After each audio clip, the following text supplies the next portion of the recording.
So imagine you've been wearing this incredibly high-end virtual reality headset, right? Like you've had it on for so long that you've entirely forgotten you even have it on. Right. It's just your normal. Exactly. You walk around, you interact with the world, and you are absolutely certain that the digital apples you're picking and the rendered skies you're looking at are just reality.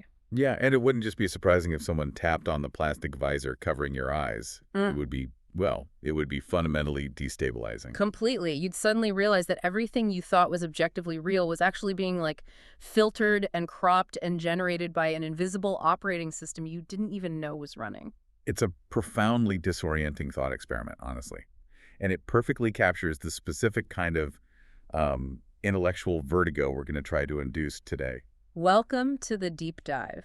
Today, we are taking you into some seriously dense but really paradigm-shifting source material. We really are. We're pulling from a stack of notes centered around two major academic concepts.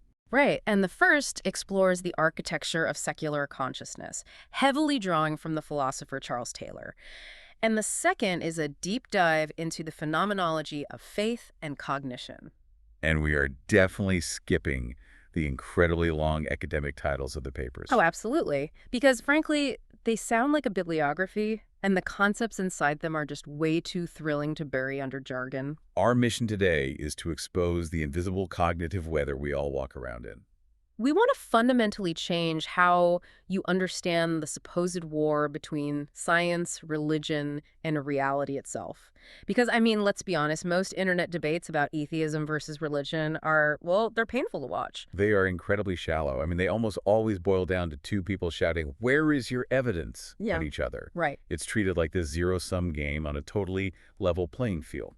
But our sources today establish a completely different premise. We aren't here to debate who is right or wrong or to, tally up points for a specific side. Exactly. We are looking at the invisible frameworks that dictate what you even consider to be rational or real in the first place. Okay, let's unpack this. Yeah. Because if we want to understand how we perceive reality, we first have to look at the operating system that modern society runs on. Right. And this brings us to Charles Taylor's concept of the imminent frame. So, what exactly is an imminent frame? Well, think about the standard story we tell ourselves in the modern Western world. The narrative usually goes something like this.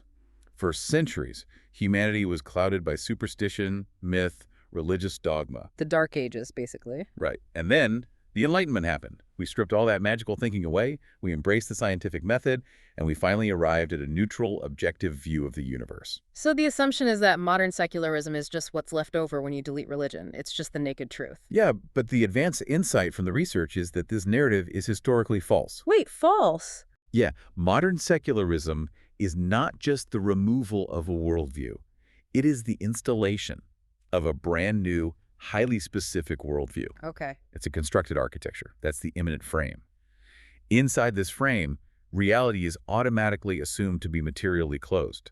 Like everything is just cause and effect, atoms bumping into atoms, self-contained within the physical universe. So it's not some neutral ghostland that we all just default to. Not at all. It carries massive, invisible metaphysical baggage. Like inside the imminent frame, if someone has a profound mystical experience, the framework automatically interprets it as a psychological event. Oh, like it's just neurons firing strangely in your brain. Exactly. Meaning isn't seen as something woven into the fabric of the cosmos. It's something you, the individual, invent for yourself. Okay, hold on. You're saying atheism and modern materialism operate like a constructed worldview.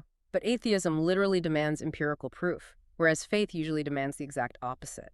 Like, how is trusting a space telescope or an MRI machine in any way structurally similar to trusting a sacred text? That sounds like a massive false equivalence to me.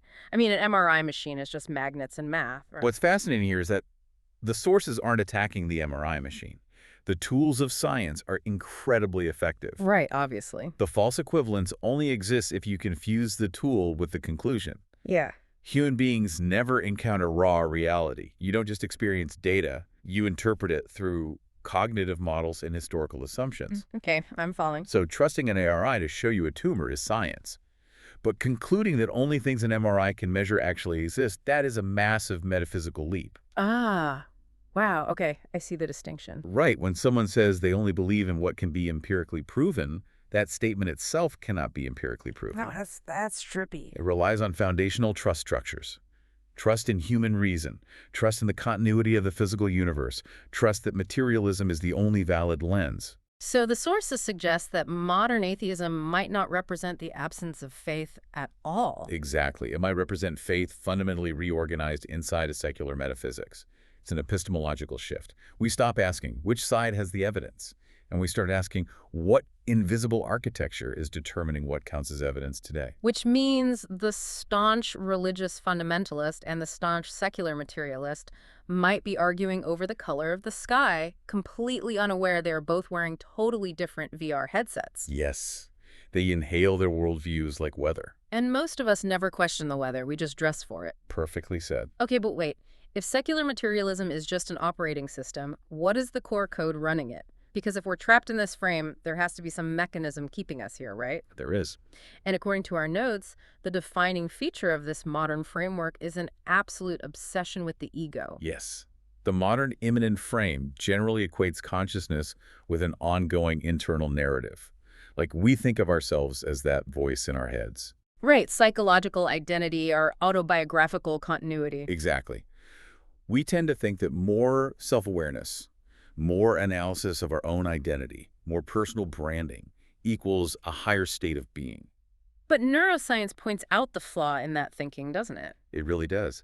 The research highlights thinkers like Thomas Metzinger and Carl Friston, who study how the brain actually generates this sense of self. And they point heavily to what neuroscientists call the default mode network, or the DMN. Right. Your ego isn't the ultimate truth of who you are.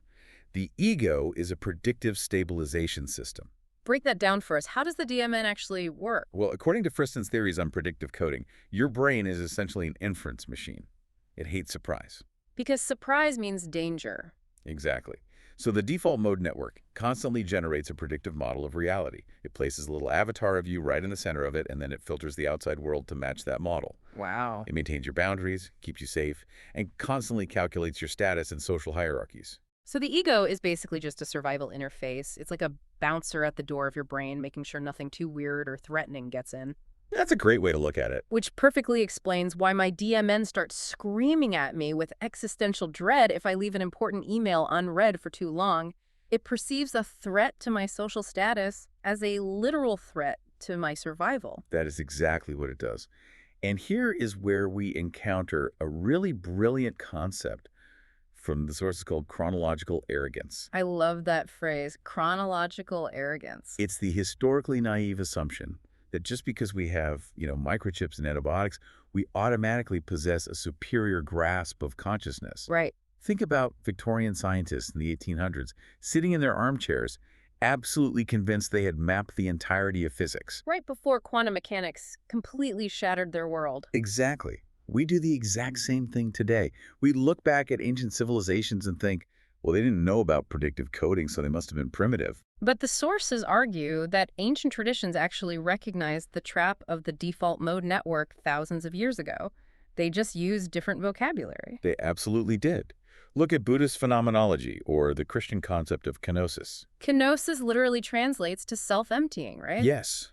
These traditions didn't see the ego as the pinnacle of human development. They saw it as a prison. They realized that the constant self-referential narration in our heads was a filter that blocked out deeper reality. So they didn't have fMRI machines to measure blood flow in the DMN, but they engineered incredibly sophisticated tools to manually override it. Exactly. Things like meditation, fasting, contemplative prayer, repetitive ritual. They were systematically starving the ego loop of its predictive feedback so the system would temporarily shut down. Allowing them to experience reality without the self-filter.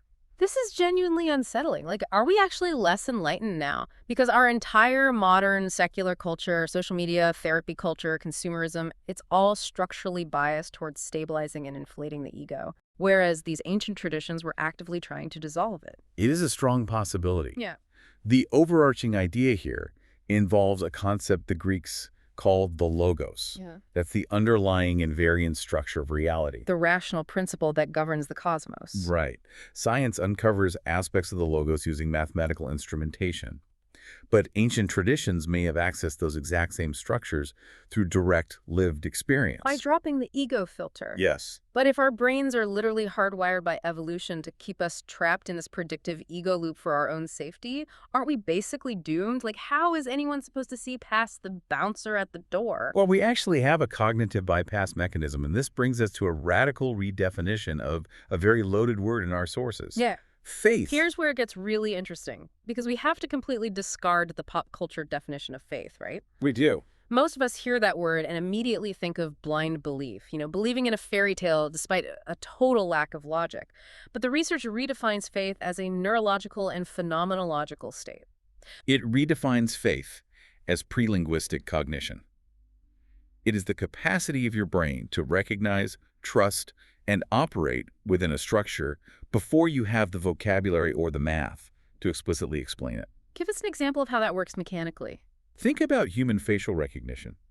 You can spot a friend's face in a crowded room in a fraction of a millisecond. Sure. You know it's them implicitly. But if someone asked you to mathematically describe the exact geometric proportions of their jawline to their eye spacing, you couldn't do it. No, of course not. Your brain recognizes the structural pattern pre-linguistically. And the sources call this recognizing recursive isomorphic structure, which, sounds like a spell you'd cast in a physics class. It does. But it basically just means seeing the same structural pattern repeat across completely different domains, right? That's a great translation. Isomorphism is everywhere. You can recognize the dynamics of a social hierarchy mirrored in the behavior of a wolf pack. Oh. Or you can see the mathematical patterns of a Fibonacci sequence reflected in a galaxy, and then see that exact same spiral in a seashell on the beach. So you perceive the cross-domain pattern, the logos, before you fully understand the mechanism driving it. If we connect this to the bigger picture, the default mode network, the ego, absolutely hates ambiguity. It wants immediate closure. Right. It categorizes everything instantly just to maintain control. It wants the X-ray with a clean break. Just give me the facts so I can move on. But faith, in this cognitive sense, is the psychological tolerance for ambiguity. Faith allows you to temporarily suspend your ego's demand for immediate closure. It's interesting. It allows the mind to stay open to unresolved, deeply complex patterns long enough for actual integration to happen. So faith, structurally speaking, is basically like trusting the rhythm of a song you've never heard before. Yes. You start dancing to it, letting your body align with the beat, even before you figured out the time signature. You don't have the sheet music yet, but you feel the coherence of the structure. I love that analogy. You are participating in the truth before you can articulate it. This is the exact thread that connects scientific intuition with mystical insight. Oh, wow. Think about Albert Einstein or Srinivasa Ramanujan. Massive mathematical breakthroughs often don't start with a spreadsheet of raw data. They start as a structural intuition. The scientist has to sit with the unresolved ambiguity. They have to have a kind of functional faith in the recurring pattern long before they can formalize the math. And the sources argue that this prolonged engagement with unresolved coherence leads to something historically called gnosis. Now, gnosis is a heavily misunderstood word thanks to pop culture and movies. People usually imagine it as some kind of secret mystical code, like a password to get into a spiritual VIP room. Right, Dan Brown novels and hidden scrolls. Exactly.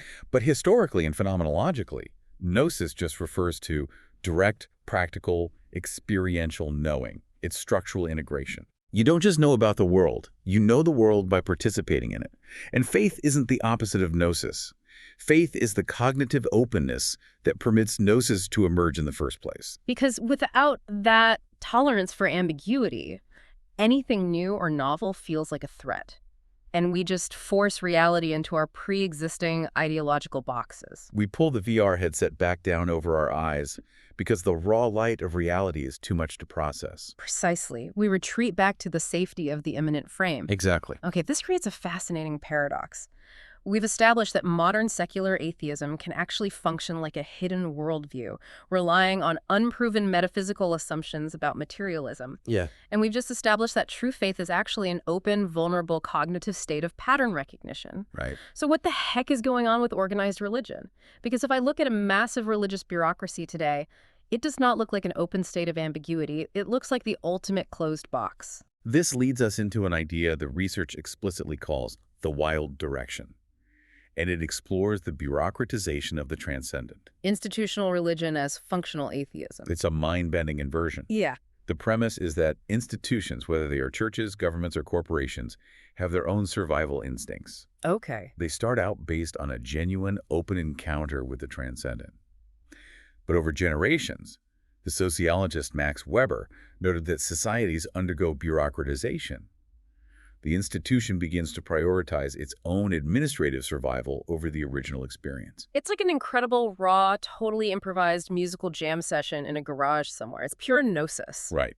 But 100 years later, an organization has turned it into a rigid corporate jingle, and they're making people fill out forms in triplicate to prove they agree with the lyrics. That is exactly the process. The institution preserves the symbolic shell, the rituals, the architecture, the specific vocabulary, but the experiential depth is gone. A religious organization might use all the right God language. They might sing the hymns and fiercely defend the ancient texts. But functionally, structurally, they are operating inside a completely closed, material, tribal, ego-driven system. They become spiritually imminent. Yes. The mystery of the logos gets converted into rigid defensive ideology. The institution replaces direct encounter with administrative authority. Right. And if you look at history, Christian mystics, Buddhist sages, Sufi poets, they repeatedly accuse their own institutional hierarchies of doing exactly this, hoarding the shell while suffocating the core. Let me make sure I'm really grasping the magnitude of this inversion. You are saying that a rigid religious fundamentalist who demands absolute obedience to a set of literal dogmas and who attacks anyone who questions them is structurally operating as a functional atheist. Yes. Their cognitive weather is completely closed, while a secular scientist who is studying systems theory, trying to map the complex, unresolved, recurring structures of an ecosystem, and who remains totally open to the mystery of how it all connects, Might actually be operating on profound functional faith. Yes. That is exactly the destabilizing conclusion the sources point toward. It completely obliterates our simplistic cultural categories. The deepest conflict in our world isn't religion versus science. It's open cognitive participation versus closed egoic defense. So what does this all mean? We've covered a massive amount of ground today. Charles Taylor's imminent frame, the predictive coding of the ego, chronological arrogance, pre-linguistic faith, and the functional atheism of rigid institutions. That's a lot. If you are listening to this right now, prepping for a meeting or just trying to make sense of the world, why does this matter to you? It matters because you are always operating inside an invisible architecture. Whether you label yourself secular, spiritual, a devout believer, or a staunch atheist, you are relying on hidden assumptions about reality, meaning, and truth. None of us are standing on completely neutral ground. We all have a headset on. We do. And perhaps the goal isn't to figure out which historical label is the correct one so you can win an argument on the internet. Mm-hmm. The insight here is that the logos, the underlying structure of reality, is always there. It is recurring across everything from the neural networks firing in your brain to the ecosystems in an old-growth forest. But to perceive it, the goal isn't to build a stronger, more defensive ego. The goal is to learn how to suspend that ego, to tolerate the ambiguity of the raw light long enough for direct experiential knowing to happen. I want to leave you, the listener, with one final lingering thought straight from the deepest implications of our deep dive today. The greatest blind spot of the modern world isn't that we lack data. We are drowning in more data than any generation in human history. Right. Our greatest blind spot is our inability to see the assumptions embedded inside our own consciousness. The next time you feel absolutely 100% certain about what is rationally true, ask yourself a hard question. Are you actually seeing reality, or are you just looking at the edges of your own imminent frame? What unseen, magnificent structures might you recognize today if you simply stopped demanding that reality fit inside your ego's vocabulary?